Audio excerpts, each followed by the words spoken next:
Welcome to the Business Scholarship Podcast, interdisciplinary conversations about new works in the broad world of business research. I'm your host, Andrew Jennings. If you like what you hear today, please consider subscribing to the podcast or sharing with others who might like it too. And if you have ideas for future episodes, let me know. My email address is andrew@andrewkjennings.com, and I look forward to hearing from you.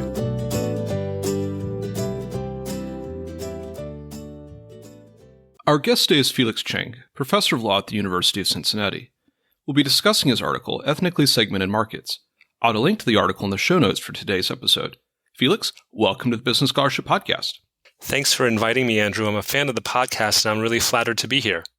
Well, it's great to have you on, and I wondered if, before we start talking about some of the meat of your paper, if you might be able to share some of your motivation for this research, and what are some of the research questions that you sought out to answer in this paper? Sure. The research question that I wanted to answer in ethnically segmented markets was pretty simple. Why are so many ethnic beauty supply stores owned and operated by Korean Americans, even though the customers are mostly African Americans? Most African American women know that the hair products market, and by hair products, I'm focusing mainly on the wigs and hair extensions market. The hair products market is dominated by Korean Americans. This is the source of constant ire between the two communities. And it's also been the subject of movies and documentaries, from Chris Rock's Good Hair to the film adaptation of Nicola Yoon's novel, The Sun is Also a Star. Let me backtrack to some of the motivations for this paper. I usually don't think it's particularly important how we get into a line of research, but for this project, I wanted to mention that when I was in high school, my parents ran a convenience store in this hardscrabble urban neighborhood of Cincinnati. In 1992, Rodney King was beaten and Latasha Harlins was killed, and the LA riots broke out. At the time, my city, Cincinnati, didn't have all that many Asians, and though I was from Taiwan, I identified with the Korean American shopkeepers whose businesses were vandalized. So now, these many years later, taking a look at the scholarship on ethnic entrepreneurs, I see that a lot was written in the 1990s when we were really trying to make sense of really big picture questions. So interracial conflict in the US, interethnic conflict with the fall of the Soviet Union and Eastern Bloc, and what happens when ethnic or racial lines coincide with everyday commercial transactions. I think there are a lot of questions that we haven't answered, and a lot of the literature should be updated. Could you introduce us to maybe the core concept of this paper, which is the concept of ethnically segmented and misaligned markets, or ESMs? You discuss in your introductory remarks the Korean vendors of African American hair products. Are there any other case examples that we might want to be thinking about in terms of this concept? And maybe is there any more that we might want to know about the key case study that you offer in the paper? Sure, Andrew. So I'm looking at a particular kind of ethnically segmented market. I think in general, we know what segmented markets are. There are markets that are divided along the distinct preferences of either consumers or producers. Markets can divide naturally, maybe as a result of consumer processes or preferences. And markets can divide artificially as well, maybe as a result of coordination to boost and to maintain market power. One of the classic cases from antitrust, one that's probably dear to the hearts of all law students, is where you have a bar review course provider that surrenders the Georgia market to another provider in exchange for a covenant not to compete outside the state. So in this way, each bar review course providers monopolized a portion of the national market. Now, in ethnically segmented markets, that segmentation happens along the preferences of ethnically homogeneous consumers or producers. Some examples include, for instance, ethnic food products. They happen to be consumed by a particular ethnic group. You can have ethnic beauty products, restrictive covenants, for instance, where white homeowners exclude non-white purchasers, and therefore you've segmented a city's housing stock, and you can artificially inflate home values in white neighborhoods. You can also have racially exclusive labor unions, and that's where labor unions will exclude non-white members so as to inflate union pay. Now, the concept that I'm particularly interested in is a market where consumers are drawn from one ethnic group and producers are drawn from another.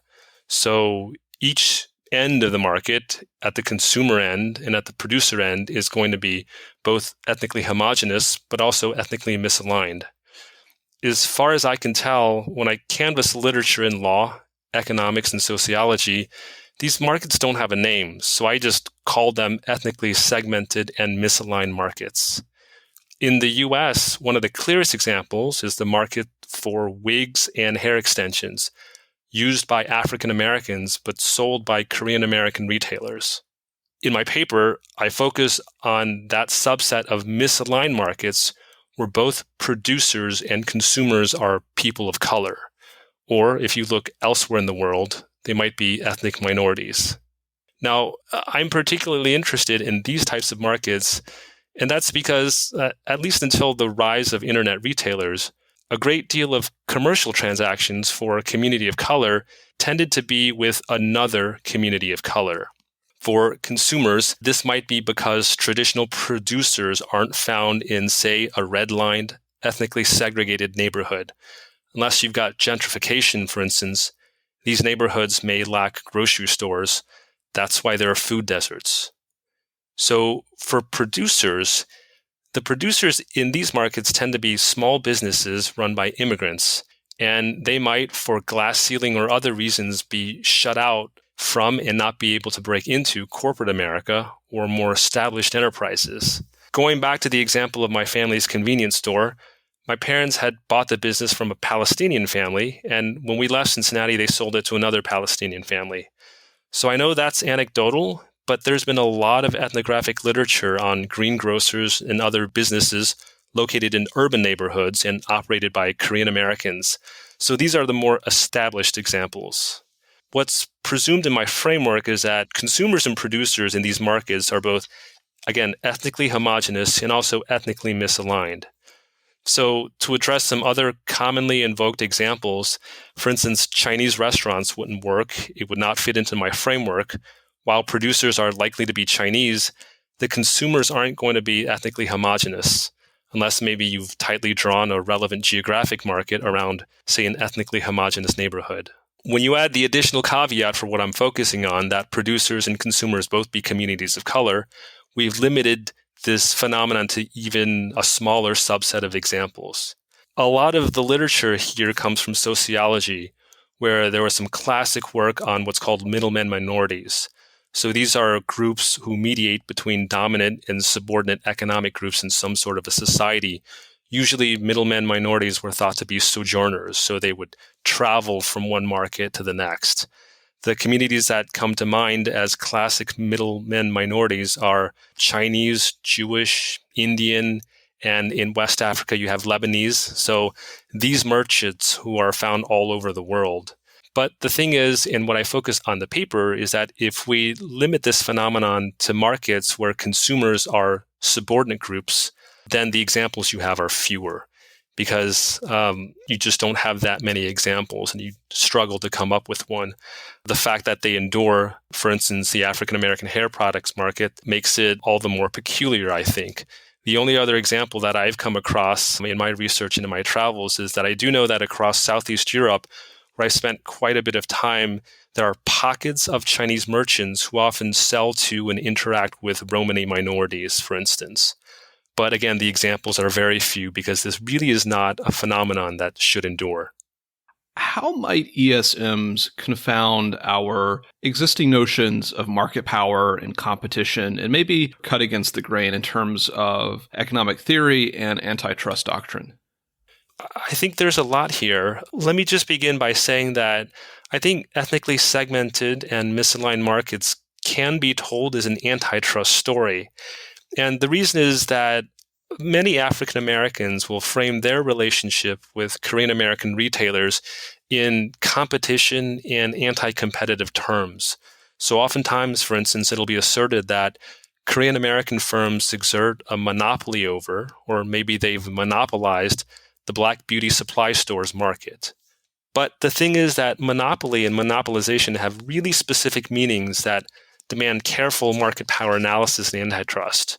And working through these steps, I think, infuses literature on these buyer-seller transactions and accordingly these interethnic interactions with a lot more precision. So some examples, we can begin with cartels and horizontal coordination. There are informal assessments that put the number of ethnic beauty supply stores in the US at between 9,000 and 10,000.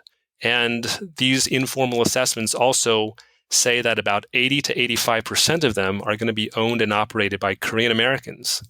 Now, the literature on cartels is usually focused on a small number of really large producers. And this literature tends to postulate that the greater the number of cartel members, the harder it is to maintain the cartel because each member has an incentive to cheat. That is, they'll deviate from cartel pricing by underpricing and therefore gaining greater market share. The endurance of Korean American retailers in this market, so this is the wig and extensions market, it really suggests that coordination among a multitude of small firms in ethnically segmented and misaligned markets is possible. Korean Americans and Koreans really came to dominate this market starting in the 1960s because of some structural tailwinds. As it was industrializing, South Korea became a major manufacturer and exporter of wigs. And also during this time, that is beginning in the 1960s, the consumer demand for wigs really exploded, so that from 1960 to 1969, this demand grew 50-fold in the United States.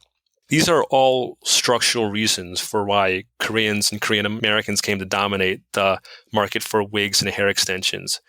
But I also think that there's coordination as well that helped Korean American manufacturers and wholesalers and retailers maintain their dominance. If we go back to 1975, the U.S. Department of Justice sued an organization called the Korean Hair Goods Association of America. DOJ sued them for conspiring to regulate the price and resale conditions of imported wigs, and also for excluding wig importers and distributors from the resale market. This was a New York organization whose members imported wigs and hair products from Korea for wholesale and resale in the United States. And that DOJ action was brought under Section 1 of the Sherman Act. But the thing is that the endurance of the Korean American manufacturers and exporters and retailers in this market through the decades, even though they negotiated a consent decree, that endurance suggests to me that this dominant share has been remarkably stable. Now, if you move on to exclusion and vertical integration, monopolization, and other issues that we traditionally understand under the framework of Section 2 of the Sherman Act, it turns out that Korean American retailers deal almost exclusively with Korean and Korean American wholesalers. The reverse is true, so that Korean and Korean American wholesalers tend to deal almost exclusively with Korean American retailers. What's really interesting is how it dovetails with the work of sociologists. So this is consistent with some of the findings of sociologists from the mid-1980s. They found that ethnic entrepreneurs, and by this I mean in particular Cuban American entrepreneurs, which was where this research really grew out of, these sociologists found that ethnic entrepreneurs tend to pool their resources within co-ethnic communities. So what does that mean? Examples would be that wholesalers are going to be more likely to extend credit or to offer installment payments or to sell at lower prices if the counterparty is a co-ethnic retailer. And that's really important when we're talking about these sorts of small businesses, which tend to be really thinly capitalized. But while a vertically integrated wig and hair extensions market, it keeps wealth from flowing out of the Korean American community, it can also exclude participation by African American competitors. Very few African American suppliers of wigs and hair products exist, and they've been unable to procure hair products from Korean American distributors. African American manufacturers of hair products often will face difficulty in convincing Korean American retailers to carry their products. I think some of this can be attributed partially to language barriers. For instance, product catalogs and every industry magazine, they tend to be published only in the Korean language. But there are concrete examples of Koreans and Korean American wholesalers banding together in the past to shut out competitors. And there, it goes well beyond the passive exclusion of just sharing a common language. The complication is that as a doctrinal matter, if you're condemning exclusionary practices, you generally need a finding of market power as a very first step. So market power is usually measured at the firm level. Can you really say that an ethnic group has market power? So more concretely, even if Korean Americans really do control like 85% of this market, we're talking about maybe 10,000 discrete businesses, all of which compete intensely against one another. Now, in the paper, I talk about new ways of thinking about market power when we're dealing with these markets. Maybe, for instance, rather than measuring concentration at the firm level, maybe we can think about retailer diversity in an industry. I do think that there's value in talking about market power in traditional terms under antitrust. So that would be the market definition, market share paradigm. And I think it's because the very act of defining a market, defining a relevant product market, forces us to contend with some really uncomfortable realities.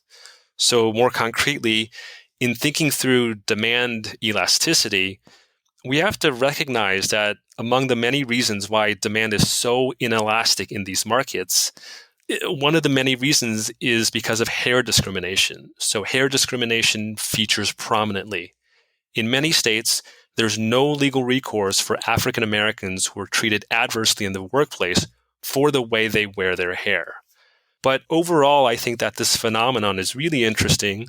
The endurance of Korean American firms is peculiar because it suggests that collusive and exclusionary schemes may be much more stable than antitrust theory holds.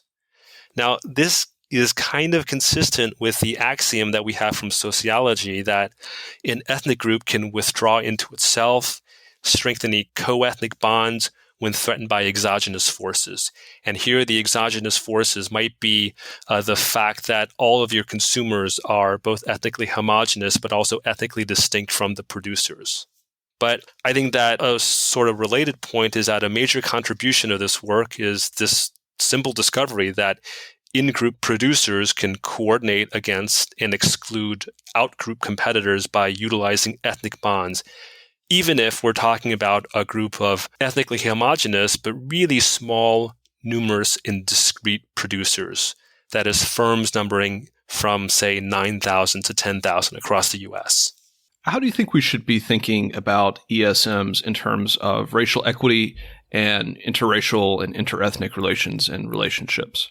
I think that this is one of the more difficult aspects of this research. And it's difficult because we've got these ethnically distinct communities, and in particular because I'm looking at ethnically segmented and misaligned markets where both producers and consumers are people of color.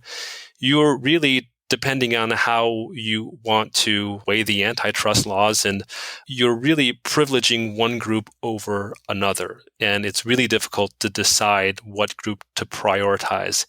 And I think that it is a general matter. We have a lot of conversations today about antitrust, and maybe antitrust isn't the right place to do racial equity in this particular circumstance. But there's a lot to think about. So one thing to think about is that in terms of racial relations, we should be mindful that racial formation is this really dynamic process. So taking an antitrust lens can kind of obscure the dynamic process of racial formation that really underpins these two communities being perceived as ethnically homogenous. It very well may be that over the generation, Korean American producers, say the second or third generation of storefront operator of an ethnic beauty supply store, no longer feels the same sort of kinship affinity with other Korean Americans that the first generation immigrants might feel.